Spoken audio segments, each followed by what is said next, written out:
조과다. 따다 임발라 찌게 오나 따야다 임발라 초지 주비 참아야 방도 조과다. 초진이 비 참아 요과다. 너너너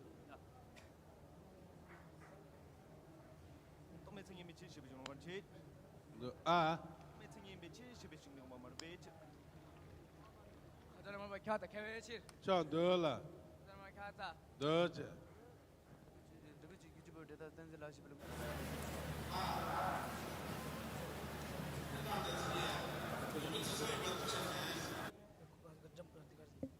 집에 살아요. 저는 마게 주는 데가 되지. 나도 집에 살아요. 마게 집에 가다. 안 집에 살아요. 와다 더버도 나도 지점 저도 좋아다. 시세부질라다야 Tijula jujes. 아 Kita di budang busum denji bada. 너라 어떨때 저단 저bun고부서 된지 임바단 너라 Budang busum jo denji bada. 너라 Yellow mango migo te shivu lungu de 아 Yellow mango migo te shivu lungu de shivu lungu de 알레온 참마송 지저저발라 참마송 거지 텔레마 먹어서한테 알라서지 임반 너서 다마이 버터 chertan chorba ditinde 디지털 주신 균주 코너나 여부드나 템벨라 여부드 캬다 너서 캬나 품바 주신 대주는 무슨 자인데 아 오버 주신 대주는 무슨 자인데 대주는 다이 상이 비 70이야 템벨라 여부 도와다 아 템벨라 여부 도와다 너너너너 템벨라 여부드 뭐 도와다 키도 아마 담배한다 잡혀요 템벨라 요하다 너 Tensida delejen shivu lungu de 요한더스 수수 텔레진 비틴지 주지 따따나인데 따지고 봐 강아지 수수 메베시세 뒤됐다 Tensida tensida na yera. 요한더라 Tensida na la na ka to. 안에 마주 비틴지 망이 비틴지 게위 틴지 Kale tensi tsingi ja yume. 아오 Kale tensi tsingi so. 가리 tinisa Kale tensi. Galda. 야따 라니 테드발라 추지친 소리 간다기 라니 저라 이사다. 제스 로도기 차바신줄로도 게 봐체 Jora. 아오 Jora. 야 진짜 따디 제바 임시라 아치 다 제바 제고베 제바. 러시아에서 딜레진 정어와 양식식 되어 있어요. 요한더스 그러면 어때 된 아들 란시 지따한다 팀비 띵치리 아 어버 지어진 다음부터 되어지 야 차버다고 가라신다 이 베시라 너라 아이 마르타야 차버다고 가라신다 이 베시라 제바 떠버버라지 따다 따마 주스 란시 여기 제바 보면 뱀받들어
Hello, hello, mic check, 1, 2, 3, mic check, 1, 2, 3, mic check, 1, 2, 3. This is channel 1 English. Hello, hello, mic check, 1, 2, 3, mic check, 1, 2, 3, mic check, 1, 2, 3, mic check, 1, 2, 3. Hello, hello, this is English channel booth number 1. Hello, hello, mic check, mic check.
Hello hello hello hello hello बोल दी start करो प्रज्ञापारमिता हृदय सूत्रम् एवं मया श्रुतम् This is a recitation of the Heart Sutra in Sanskrit.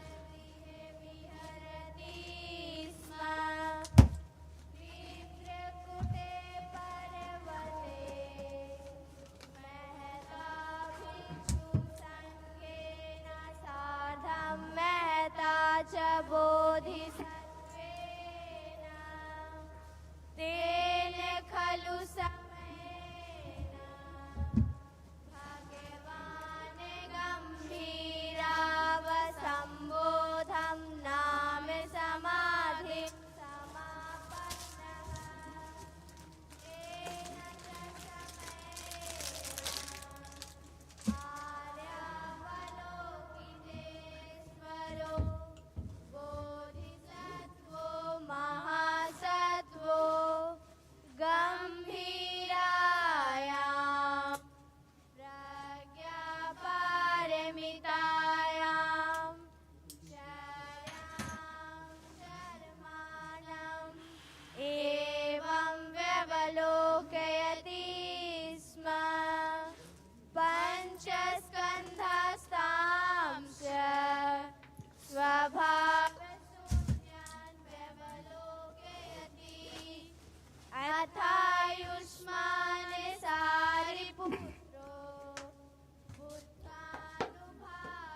Thus did I hear at one time the Buddha was dwelling on mass of Vultures mountain in Rajgiri together with a great community of monks and a great community of bodhisattvas. At that time, the Buddha was absorbed in concentration on the categories of phenomena called profound illumination. Also at that time, the Bodhisattva, great being, noble Avalokiteshvara, looked upon the very practice of the profound perfection of wisdom and beheld those five aggregates as empty of inherent nature. Then, through the power of the Buddha, the Venerable Shariputra said this to the Bodhisattva, the great being, Noble Avalokiteshvara, how should any child of the lineage who wishes to practice the activity of the profound perfection of wisdom train? He said that, and the Bodhisattva, the great being, Noble Avalokiteshvara, said this to the Venerable Shariputra, Shariputra, any daughter or son of the lineage who wishes to practice the activity of the profound perfection of wisdom should look upon it like this, correctly and repeatedly beholding those five aggregates as also as empty of inherent nature. Form is empty.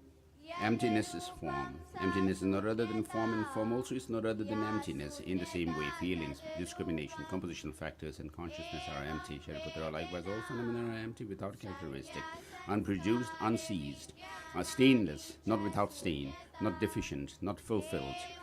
Shariputra, therefore, in emptiness there is no form, no feeling, no discrimination, no compositional factors, no consciousness, no eye, no ear, no nose, no tongue, no body, no mind, no visual form, no sound, no smell, no taste, no object of touch, and no phenomena. There is no I element, and so on up to and including no mind element, and no mental consciousness element. There is no ignorance, no extinction of ignorance, and so on up to and including no aging and death, and no extinction of aging and death. Similarly, there is no suffering, origination, cessation and path. There is no exalted wisdom, no attainment, and also no non-attainment. Shariputra, therefore, because there is no attainment, bodhisattvas rely on and dwell in the perfection of wisdom, the mind without obscuration, and thus without fear. Having completely passed beyond error, they reach the end point of nirvana. All the Buddhas who dwell in the three times also manifestly completely awaken to the unsurpassable, perfect, complete enlightenment in reliance on the perfection of wisdom. Therefore, the mantra of the perfection of wisdom, the mantra of great knowledge, the unsurpassed mantra, the mantra equal to the unequaled, the mantra that thoroughly pacifies all suffering, should be known as truth, since it is not false. The mantra of the perfection of wisdom is declared. Tatyatha gate gate parasanga de bodhi swaha. Shariputra, the Bodhisattva, the great beings, should train in the profound perfection of wisdom like that. Then the Buddha rose from that concentration and commended the Bodhisattva, the great being, Noble Avalokiteshvara, saying, well said, son of the lineage. It is like that. It is like that. One should practice the profound perfection of wisdom, just as you have indicated. Even the Tathagatas will rejoice. The Buddha, having thus spoken, the Venerable Shariputra, the Bodhisattva, the great being, Noble Avalokiteshvara, those surrounding India entirety, along with the worlds of gods, humans, asuras, and Gandharvas, were overjoyed and highly praised that spoken by the Buddha.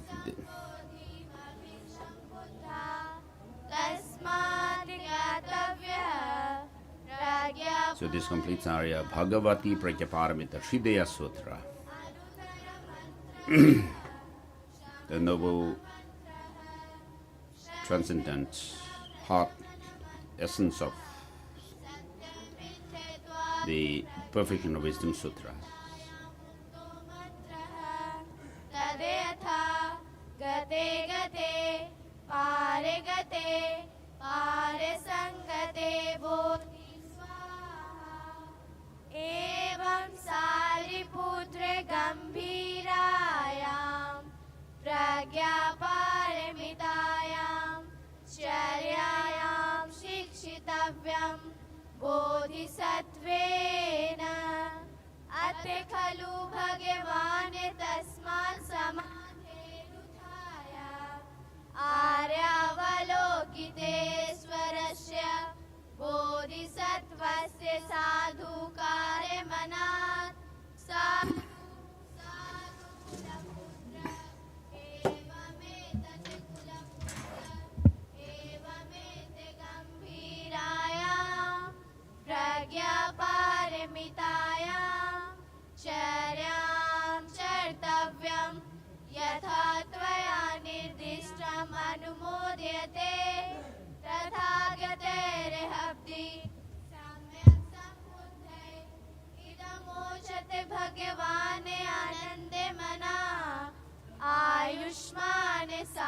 वारिपुत्रः आर्यावलोकितेश्वरस्य बोधिसत्त्वः साचा सर्वावती परिसज्जते विमानुषा सूर्यगन्धर्वश्लोको भगवतो आश्रितमाभ्यानन्दनीति प्रज्ञापारमिता हृदयसूत्रं समाप्तम्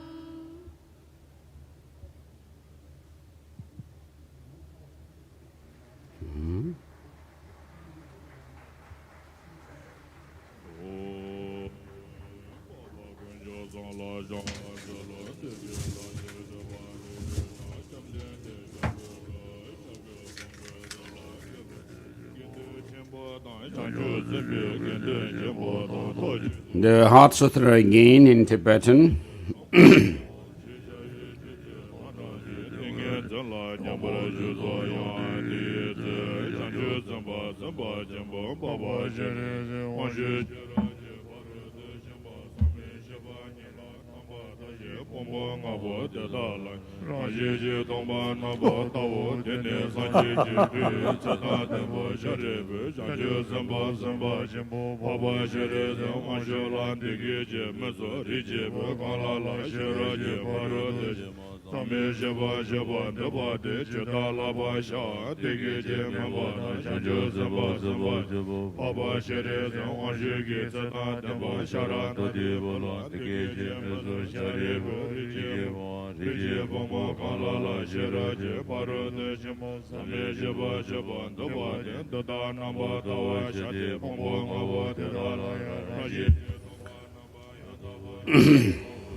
I prostrate to the Arya Tripulcham. Thus did I hear at one time the Buddha was dwelling on Mass Vulture Mountain in Rajagriha together with the great community of monks and the great community of bodhisattvas. At that time, the Buddha was absorbed in the concentration on the categories of phenomena called profound illumination.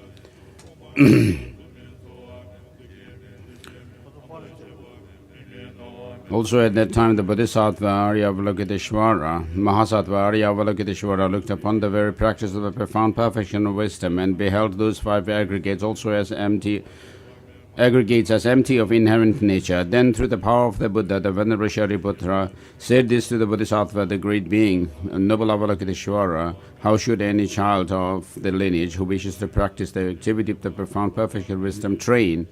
He said that, and the Bodhisattva, the great being, noble Avalokiteshvara, said this to the Venerable Shariputra: Shariputra, any daughter or any son of the lineage who wishes to practice the activity of the profound perfection of wisdom should look upon it like this, correctly and repeatedly beholding those five aggregates also as empty of inherent nature. Form is empty, emptiness is form, emptiness is not other than form, and form too is not other than emptiness. In the same way, feelings, discrimination, compositional factors, and consciousness are empty. Shariputra.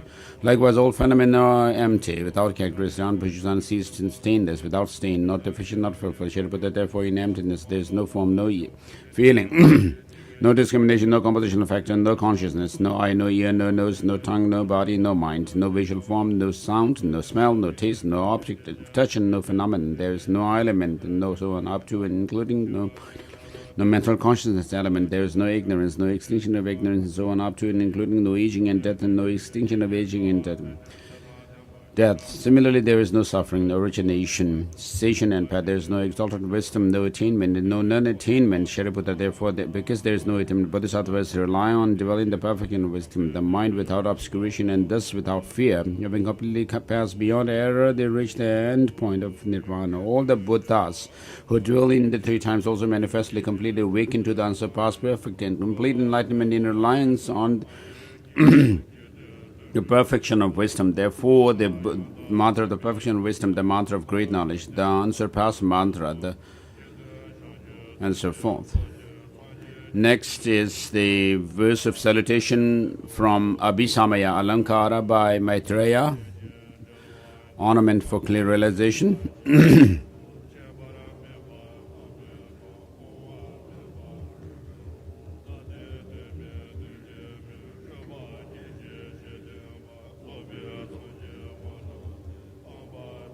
And the salutation verses from Master Nagarjuna's, the fundamental verses of the middle way called wisdom.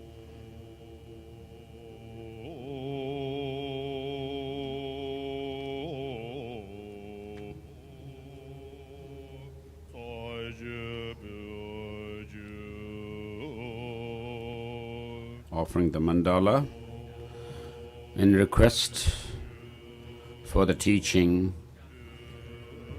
This ground anointed with perfume, strewn with flowers, adorned with Mount Sumeru, the 4 continents,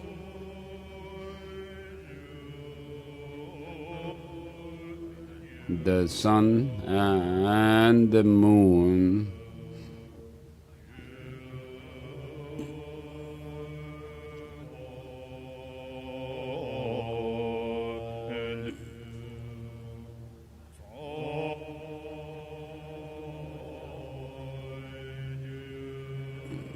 I visualize this as a pure Buddha field and offer it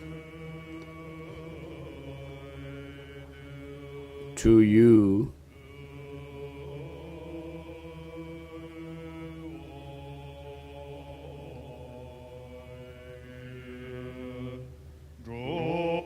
May all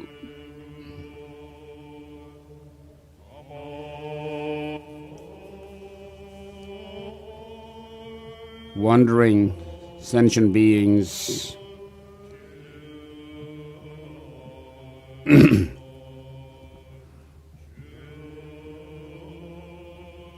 enjoy this pure field.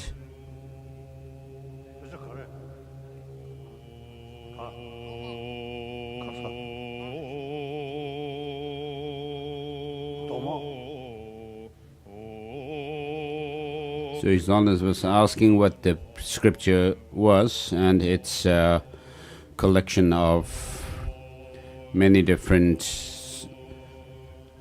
sutras and dharanis, mantras, and different prayers, domang, or sometimes it's called sungdu.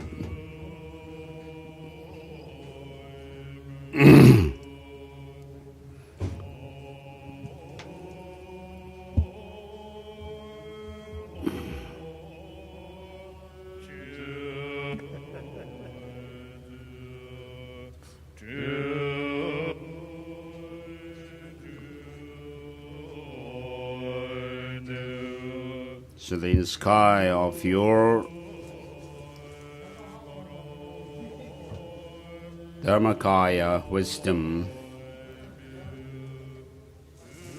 filled with the profound and the vast, filled with the clouds of love and wisdom,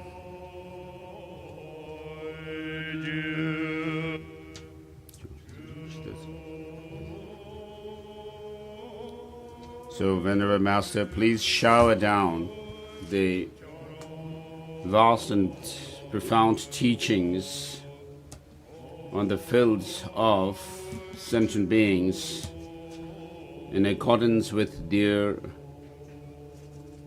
mental disposition.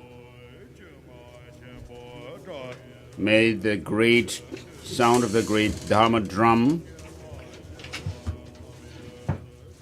dispel the miseries of beings, and may you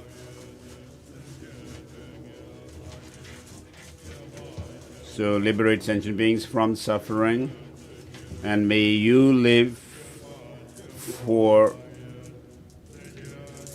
an inconceivable number of eons to give teachings. May you stay steady for inconceivable eons to turn the wheel of Dharma to give teaching of the Dharma. So this verse is repeated.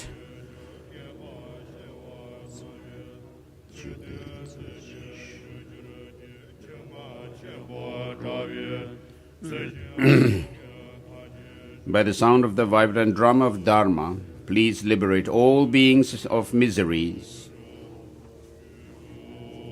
I beseech you to kindly remain and give teachings until the end of the expanse of billions of eons.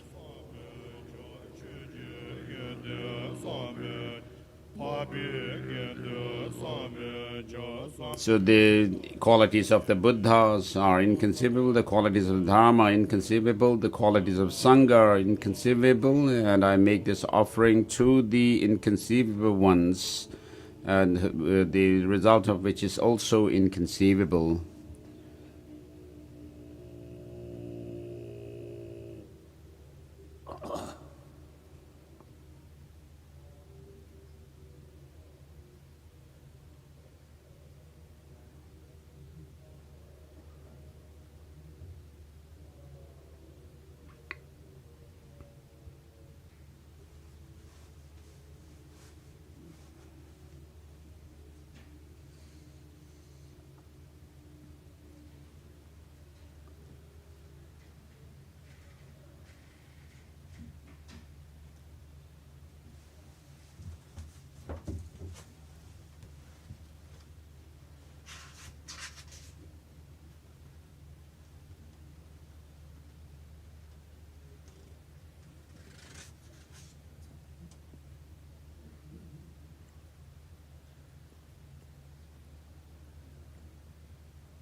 So today,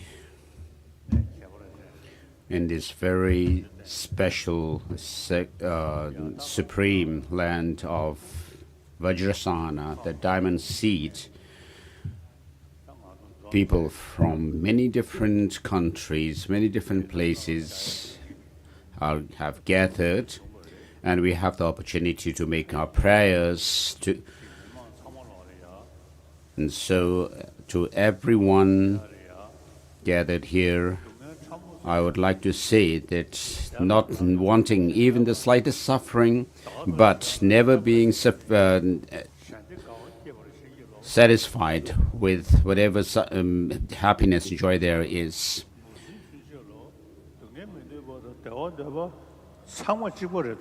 So all sentient beings are same in not wanting any kind of suffering, down to the small insects. And all of us, human beings in particular, are same in not wanting suffering, but wanting joy, happiness. So we as human beings have this brilliant mind to overcome suffering.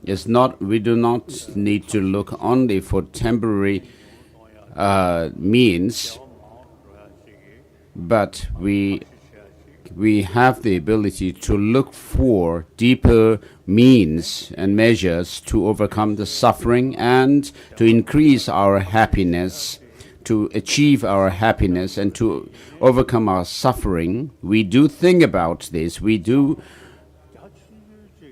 but nevertheless, people mostly have a very narrow scope of thinking, thoughts, and they are not able to think widely.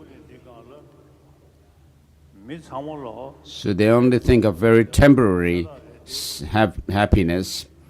So although all human beings on this earth, 7 to 8 billion human beings, do not want suffering but want happiness, we are all same, but we create more suffering.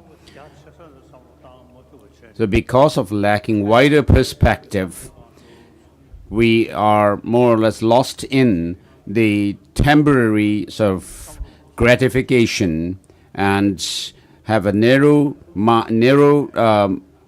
attitude with a very small scope of our view, and then accordingly we do what we wish to do. So although all human beings without exception do not want suffering but want happiness, we are all same in that respect. There is no other animals or sentient beings like human beings who cause suffering to ourselves as well as others. Though we have this marvelous intelligence, this brain, but we have a very narrow-minded thinking and attitude, and accordingly do try to achieve happiness and overcome suffering. And therefore, in this world, what we have seen in the past centuries, few centuries, for example, the people have indulged in the First World War, the Second World War, and had been preparing for the Third World War to defeat others and to look for victory for oneself, and therefore building all kinds of weapons and armory. So this is what we have done so far, though we do not, instinctively do not want suffering but want happiness. But by using this intelligent mind that we have not been able to look to the situations from a wider perspective, but we looked only in a narrow-minded way, and therefore build all kinds of weapons and armory, and this is only for destruction of oneself and others, and therefore not for happiness and joy for anyone. So now we should be aware of the mistakes that we have made so far, and now what we should do is, because all beings do not want suffering but want happiness, we should engage in practices whereby we can create more happiness and less suffering for everyone. And so we have this brain, this marvelous brain. If we, in retrospect to the world history, we may feel very tired. So people have built all kinds of weapons. So in the future,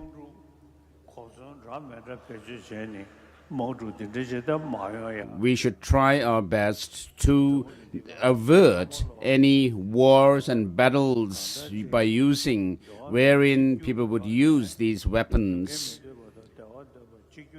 So since we all of us are same in not wanting suffering but wanting happiness, so these 7 to 8 billion people on this earth are also same in not wanting suffering but wanting happiness. And therefore, few people should not bear this kind of narrow-minded attitude for victory for oneself and thinking of victory for oneself and defeat for the others. So we as Buddhists, we usually say, may all sentient beings have happiness and the causes of happiness. May all sentient beings be free from suffering and the cause of suffering. Therefore, we should, as human beings, should think of and act accordingly, and particularly thinking of the benefits for human beings and overcoming their suffering. And therefore, in our own practice, we should endeavor to bring about happiness to all beings and overcome their suffering. And the important thing is dividing ourselves, saying us and them, dividing ourselves between us and them, and then fighting, and also building all kinds of weapons in order to defeat others and to gain victory for oneself. So in this world, people are thinking more or less in this way. But because all of us are same in not wanting suffering but wanting happiness, and we should enjoy and live in this world, enjoying the foods and drinks and so forth, and therefore not think of victory for one's own side and defeat for the other parties. So this should not happen. We should think of getting rid of such an attitude of victory for oneself and defeat for the others, because we want suffering. All of us are same in wanting happiness and not wanting suffering. And so this is what we should endeavor to do. So for world peace, so from a theistic religious point of view or non-theistic point of view, all human beings are same in not wanting suffering and wishing to have happiness. Whether you believe in a religion or not, all of us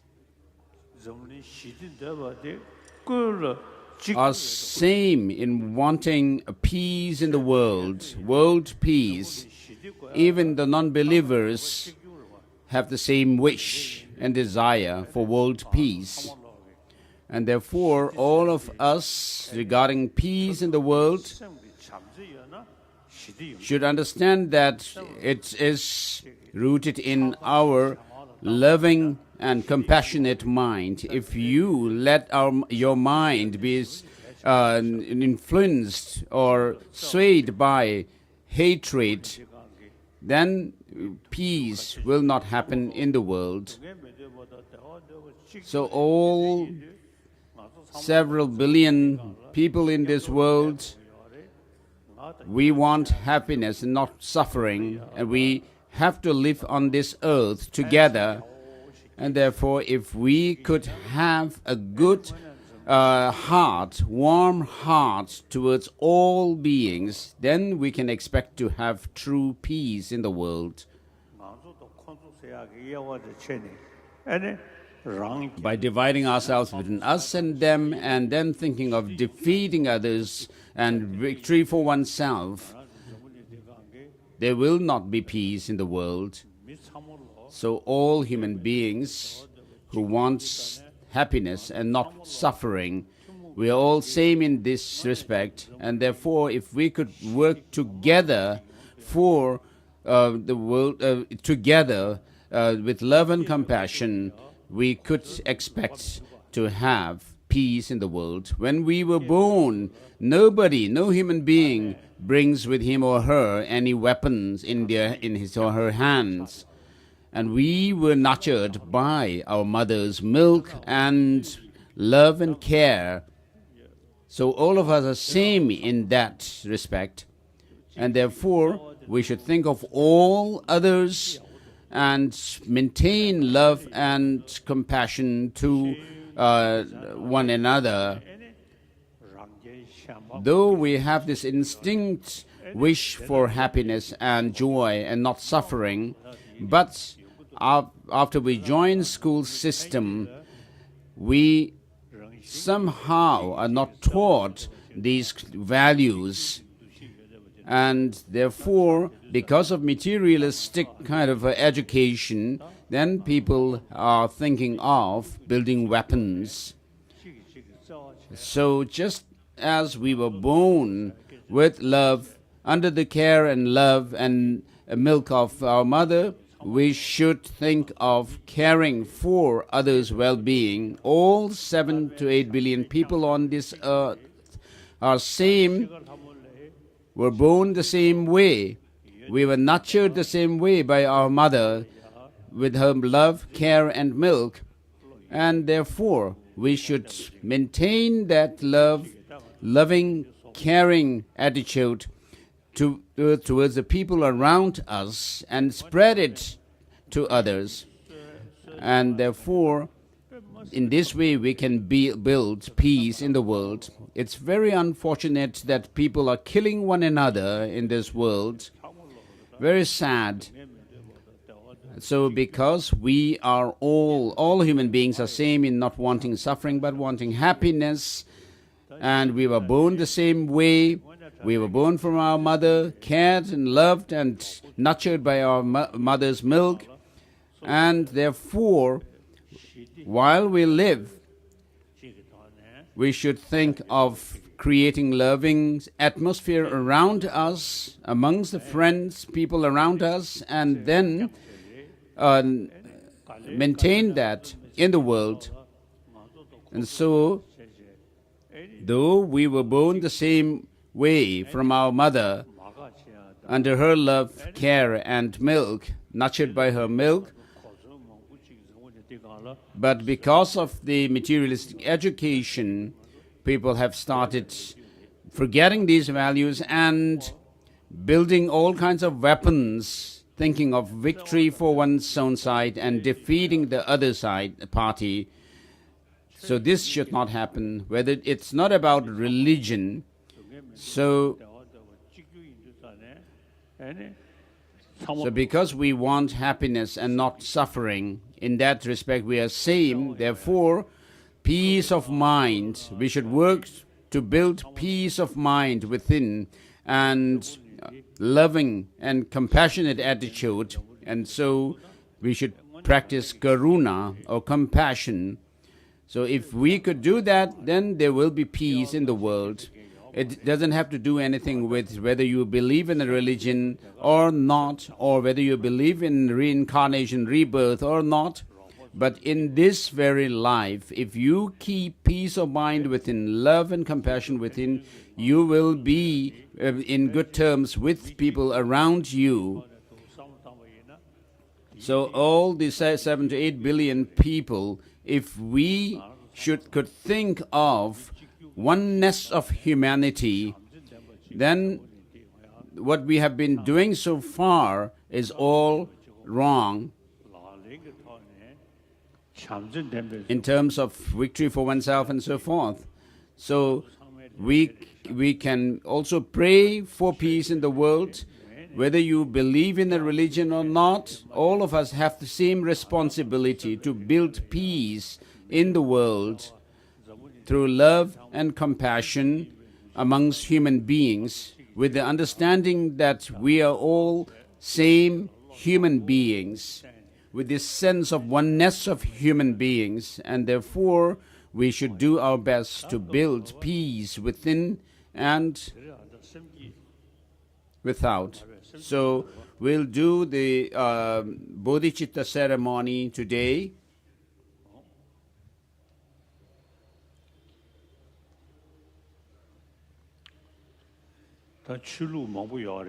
So there are many different religions in the world, all of which, the essence of all of which, despite their philosophical differences, is to have kind heart and to help one another, benefit one another. In this regard, all these religions have the same message. So in order to prove this validity of this, then there are different reasons, like the theistic religions use God as the creator of all creation. So we do not need to talk about religion as such, but with the sense of oneness of human beings who want happiness, not wanting suffering. If we could have that one sense of oneness of human being and spread love, then there will be peace of mind. So whether you believe in a religion or not, whether you believe in the past and future lives or not, but while we are alive, if we could help one another, benefit one another, without thinking, dividing ourselves between us and them, but with the sense of oneness of human beings, then we can create peace in the world. This should be kept in mind. It's very important to keep this in mind. So we as Buddhists, we pray for all sentient beings to be free from suffering and have happiness. So this should not be left merely in words, but we should be practical about it, and particularly thinking of human beings. And therefore, there is no need for tossing ourselves around through hatred, attachment, and so forth, and dividing ourselves between us and them. These are not needed.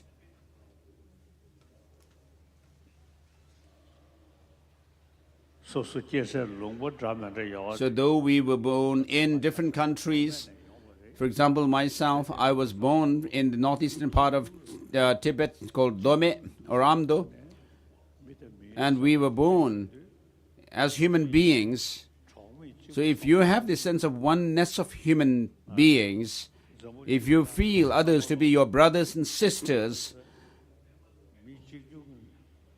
then you will not be left feeling helpless and hopeless, and so we can be friends to one another. So with this sense of oneness of human being, have a good heart. This is the essence of the spirituality or religion as well.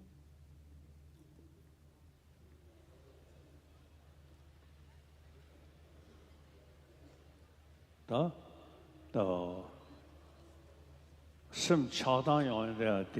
the mind being tossed by attachment and hatred, to reduce these,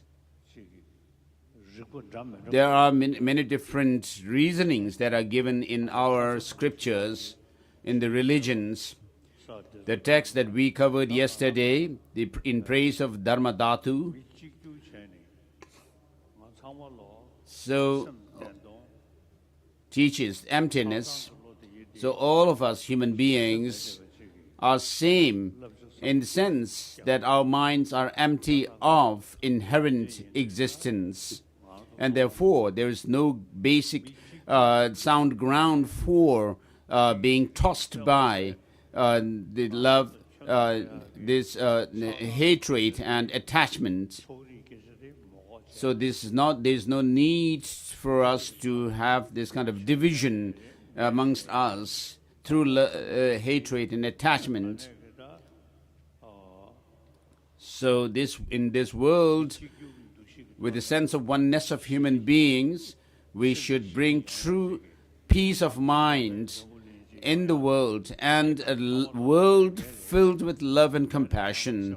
And this is our responsibility, to create a world peace filled with love and compassion through peace of mind and love and compassion within ourselves. So with regard to the text, we covered it yesterday. So we should, this text that we covered yesterday can be used to overcome our love.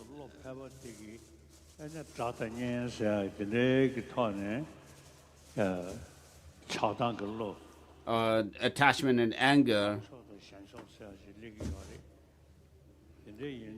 So through love and through attachment and anger, we create division amongst ourselves as us and them.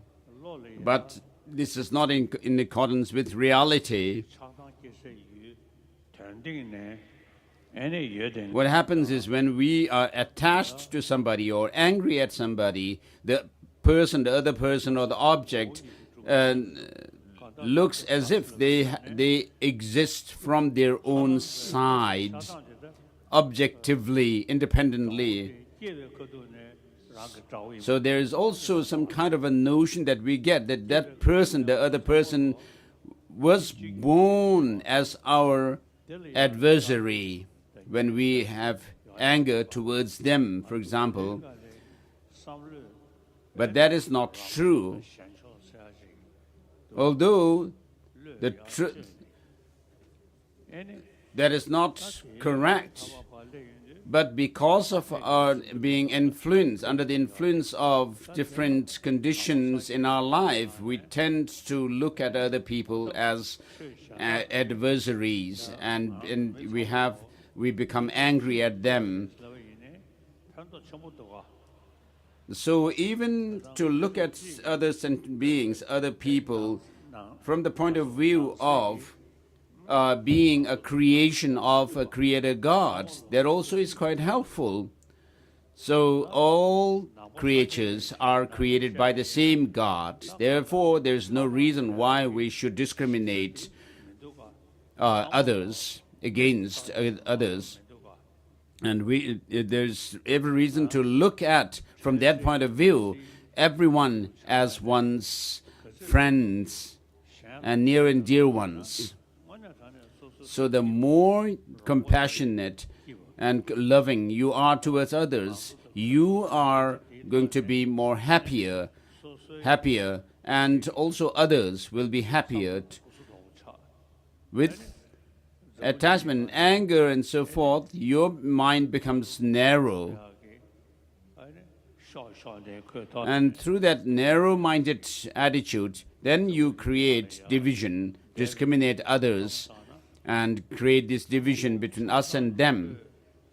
So if you look back in our history, we can see how much problems and difficulties we have actually created for oneself and others through our attachment, lust, anger, hatred. And so we should feel satisfied with this now. Think enough is enough. And now what we should do is have the sense of oneness of human beings, and we should live together with using the same provisions that we have, and think of creating a peace in the world. Of course, religion or spirituality is an individual matter, but we as human beings are same in that we were nurtured by our mother's love, milk, care. And when you die, without talking about religion as such, if you have love, if we could die with this love, then we could have peace in the world through peace of mind. And the peace of mind will come through the practice of karuna or compassion. So please keep this in mind. So with regard to the text that we covered yesterday, I explained it a little bit. It is a text that teaches the Buddha Dharma from the point of view of philosophical views. So we'll not go through that. But as we are all human beings, if we think that we are stranded in a deserted land,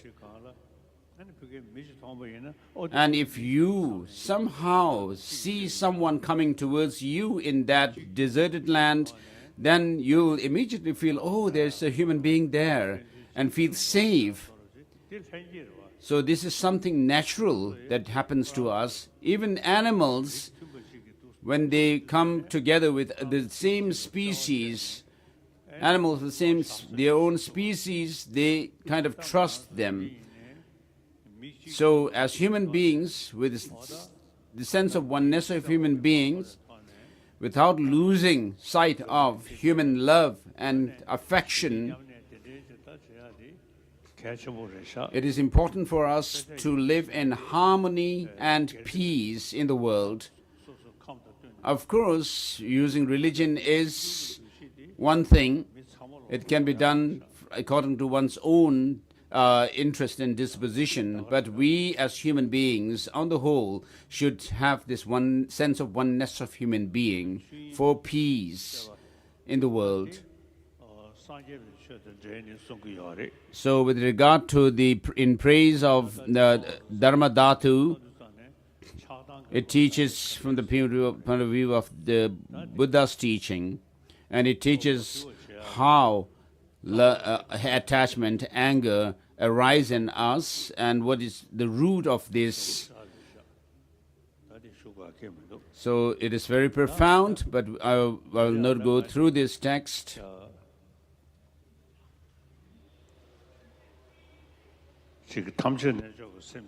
I wish to do today this all-encompassing yoga mind. So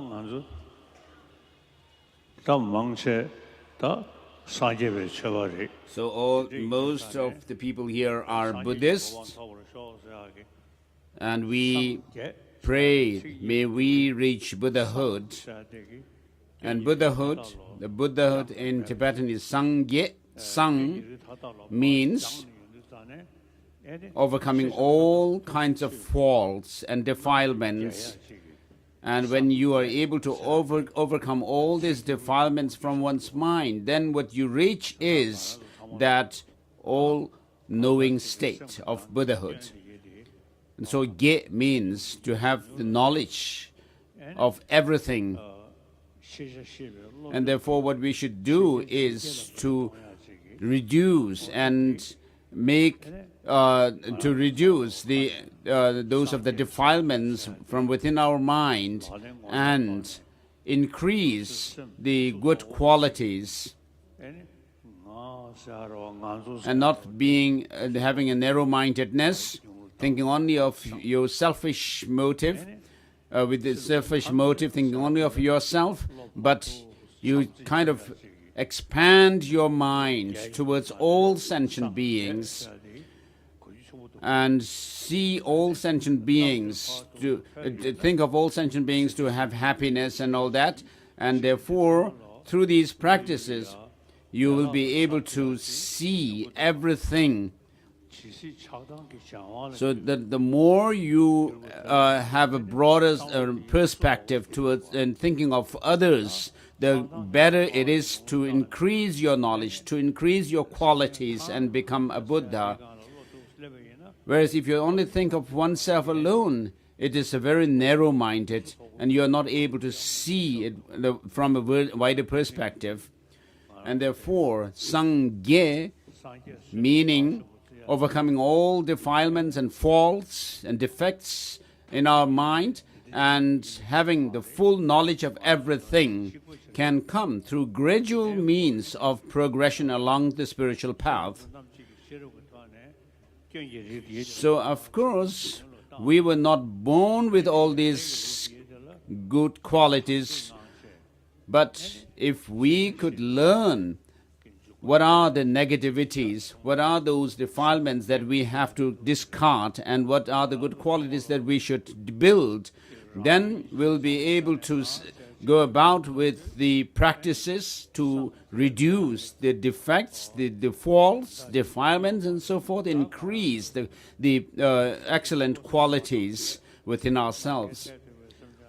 So you should not think only of yourself, but think of overcoming the suffering of all other sentient beings and bringing happiness to them, and the overcoming the selfish motive. And so through this kind of practice of reducing selfish motive, selfishness, and thinking of the welfare of others, your knowledge, your qualities, inner qualities will increase. So these two words, Sangye, have such connotation of overcoming all defilements, all negativities, and being able to reach that state where you have the full knowledge of everything. And so overcoming all the mental afflictions and their imprints, residual imprints, and thereby having this being able to expand your knowledge of all phenomena. So we should have this understanding of these two words, Sangye, Buddhahood, being able to overcome all the defilements, all the faults, and thereby being able to have this wide knowledge of everything, all phenomena. So including myself, all of us, including myself,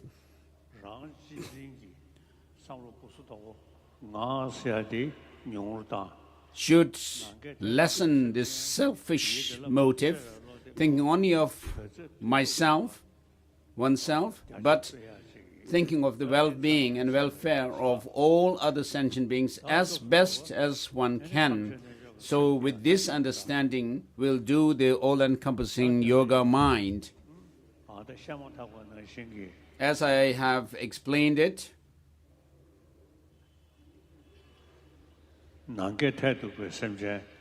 all sentient beings across the expanse of space, as infinite as the expanse of space, including human beings who have this faculty or the quality of being able to understand things and being able to communicate them with others, think of bringing, directly or indirectly, bringing benefit and happiness to all sentient beings, down to the smallest insects, not harming any one of them. Have this good heart. So, first, for now, as followers of the Buddha, the Bhagwan, the transcendental victor, and also as someone who practices Bodhicitta, this spirit of enlightenment, we should think of bringing all sentient beings to that state of omniscience and have that courage to bring all sentient beings to the state of Buddhahood, omniscient state. So all sentient beings, as infinite as the expanse of space, and particularly all sentient beings on this earth, including human beings, all sentient beings, including the small insects, have this good heart to all sentient beings, particularly the beings on this earth, including human beings, to have happiness. Think that I will have this determination, make the determination that you will benefit and help all sentient beings and not harm or hurt them.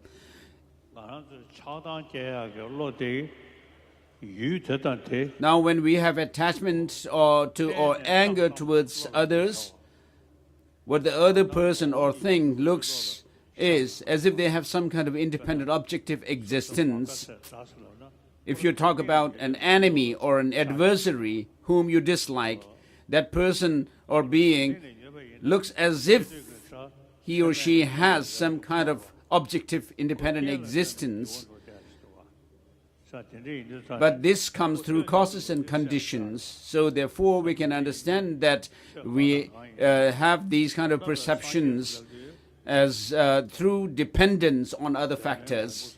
Even the Buddha, whom sometimes we call the primordial protector, does not come about without any causes and conditions. So through the practice of path, someone becomes a Buddha, a fully enlightened being. And then when we call someone a demon or an evil being, that also is through dependence on many different factors. And therefore, all phenomena, everything is only merely designated and do not have any essential objective existence. If things were to have essential objective existence, then there is no way to change them as such. Whereas things are dependently originated, therefore we can make change. So all of us, oneself as well as others, are dependently originated based on different conditions, various conditions, and do not have any essential objective existence. So ultimately the Buddha himself is merely designated, dependently designated, and do not have an independent objective existence. And even the devils do not exist essentially independently. And therefore everything, all phenomena are merely designated and do not exist essentially independently. So if you can think along this line of reasoning, that things are merely designated through dependence, therefore you will understand that things do not have any essential independent existence. So all sentient beings across the expanse of space, including human beings, and more widely, all phenomena are dependently originated, and ultimately they are designated by our labels and signs. So if you think closely, precisely, minutely, then you'll see things do not have any essential independent objective existence, but that they are merely designated through dependence. So think of bodhicitta, thinking of benefiting, becoming a Buddha for the benefit of all sentient beings, and that mind of bodhicitta, the spirit of enlightenment, transforms into a ball of a disc of light at your heart. And then think of the fact that everything, including the Buddha himself, does not exist independently, and therefore have this insight into emptiness. And this insight into emptiness, now visualize it transforming into a white vajra, five-spoked white vajra standing on the moon disk at your heart. So I do this practice on a daily basis. So when I think of the bodhicitta and emptiness, of course, I feel peace of mind. And through these two principles, one also has this strong wish and aspiration to pursue enlightenment, Buddhahood, for the sake of others. So I can say with 100% conviction that bodhicitta and emptiness, from the point of view of a Buddhist, these two principles gives peace, true peace of mind, through which I can also have I can feel physical health. So it helps. It's the best means for one's physical health as well.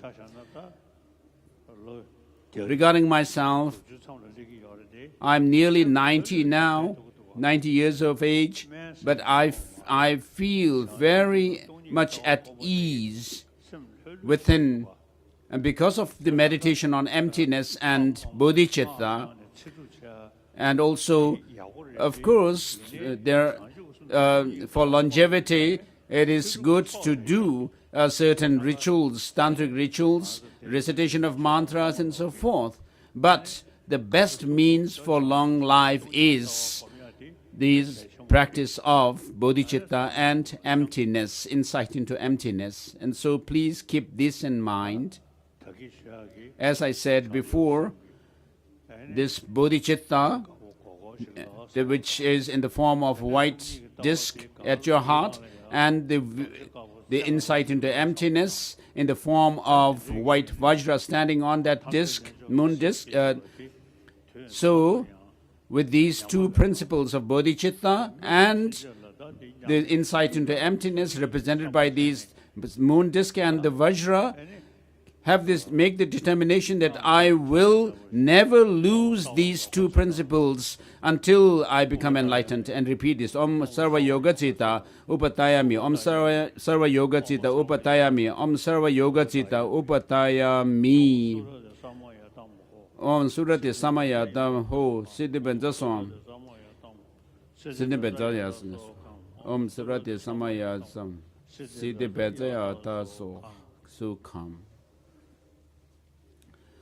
So this is making determination that you will never lose, give up these two principles of bodhicitta and this view of emptiness. So although I am quite old by age, but because of my practice of bodhicitta and the insight into emptiness, I do not look very old, and my mind also feels very fresh and young. So this is the best practice for our good health and also longevity. So these two principles of bodhicitta and the insight into emptiness are the best means for our longevity. So we should keep in mind, reflect on these two words, Sangye Buddha. And when you come across these two words, think of bodhicitta and the insight into emptiness.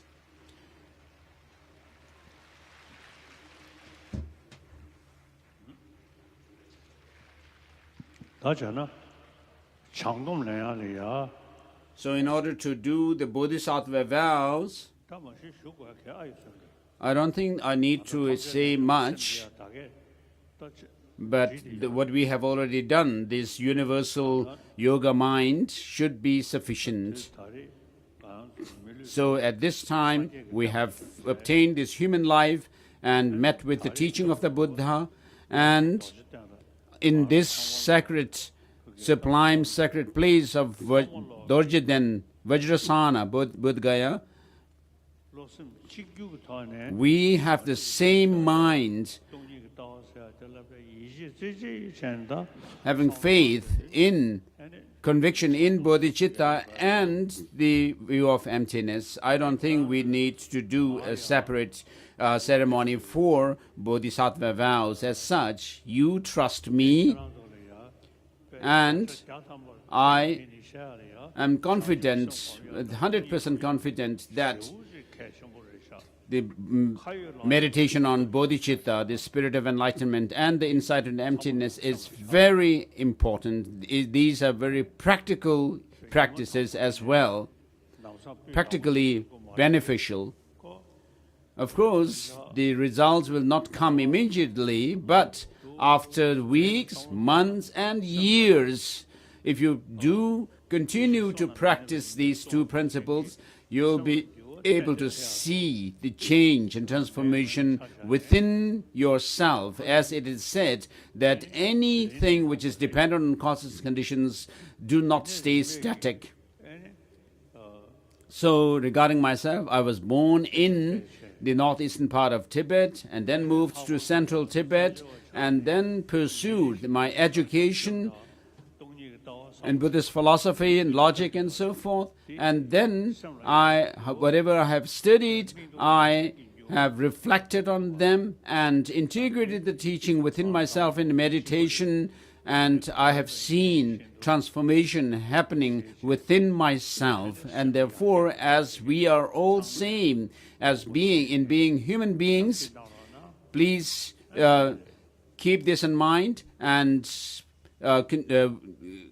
proceed with your practice of these two principles. So there's no need for us to do the Bodhisattva vow ceremony as such.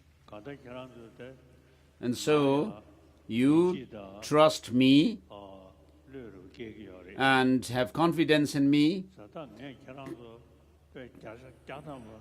And from my side, I can say with 100% guarantee that if you practice and meditate bodhicitta and the insight into emptiness well, then in this very life you will be able to be start the path to enlightenment in this life. So I can say that I have the experience of bodhicitta and also the experience, quite a good degree of experience of the insight into emptiness as well. I tell people usually that I am hoping I can see that I may be able to reach the path of preparation, except that I'm lacking in single-pointed meditation, shamatha, but I have quite I can say with confidence that I have quite a good experience of emptiness. And as soon as I wake up in the morning, I meditate on, I can feel moved by this meditation on bodhicitta by using the lines which says, I shall, in order to fulfill the aims of myself and others, I shall develop the spirit of enlightenment. And so, having practiced this bodhicitta and the view of emptiness, I can see that I feel at ease and relaxed. And this is also the best means for longevity. So please, my Dhamma brothers and sisters, keep this in mind and do your best to practice bodhicitta and the view of emptiness. And so that's all. Tashi Delek to all.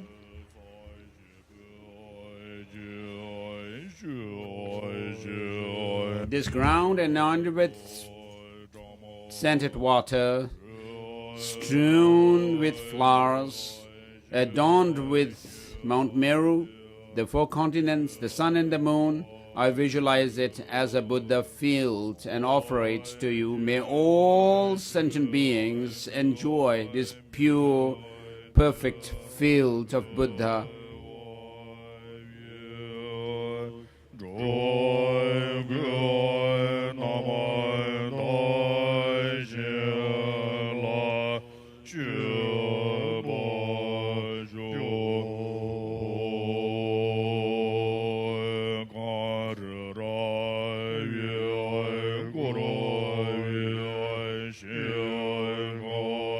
In the land surrounded by snow-fenced mountains, fence of snow mountains.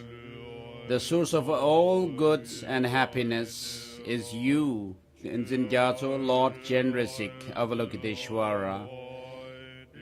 May you live steady until this samsara comes to an end.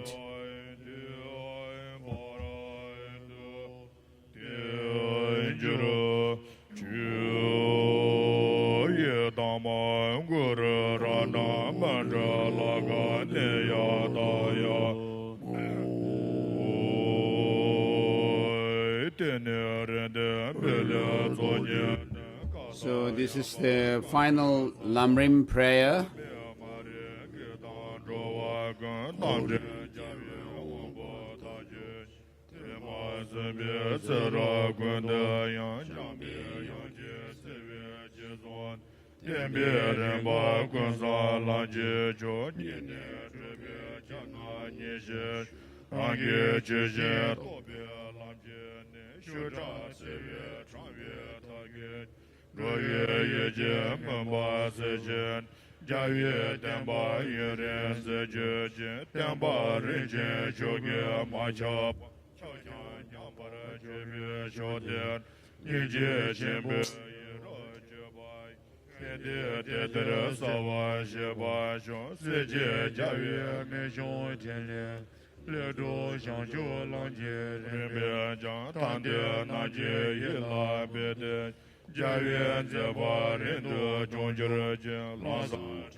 From the two collections, vast as space, that I have amassed from working with effort at this practice for a great length of time, may I become the chief leading Buddha for all those whose mind's wisdom lies blinded by ignorance. Even if I do not reach this state, may I be beheld in your loving kindness for all lives, Manjushri. May I find the best of the complete graded paths of the teaching, and may I please all the Buddhas by my practice, using skillful means drawn by the strong force of compassion. May I clear the darkness from the minds of all beings with the points of path as I have discerned them. May I uphold Buddha's teaching for a very long time, with my heart going out with great compassion in whatever directions the most precious teachings have not yet spread, or once spread have declined.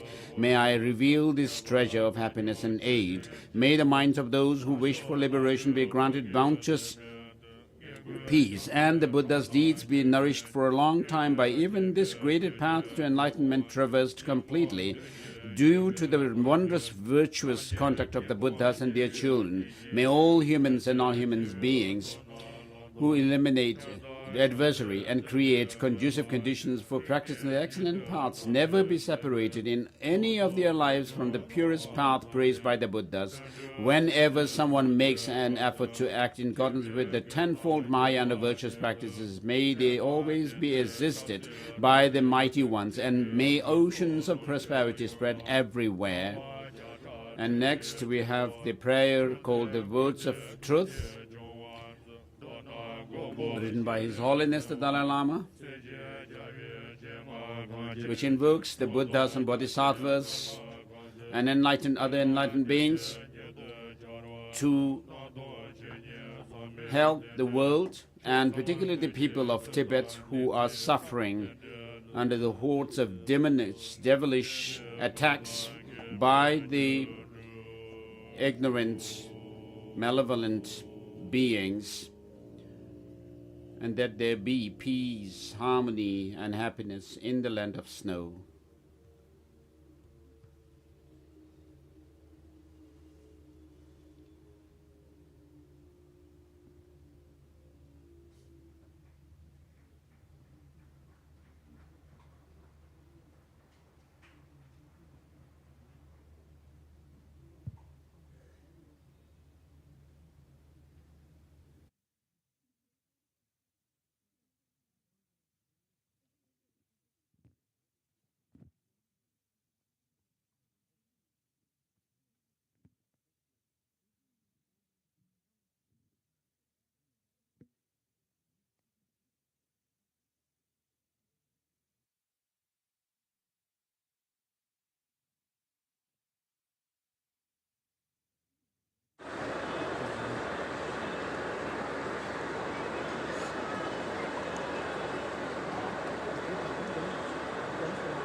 Om Bodhgaya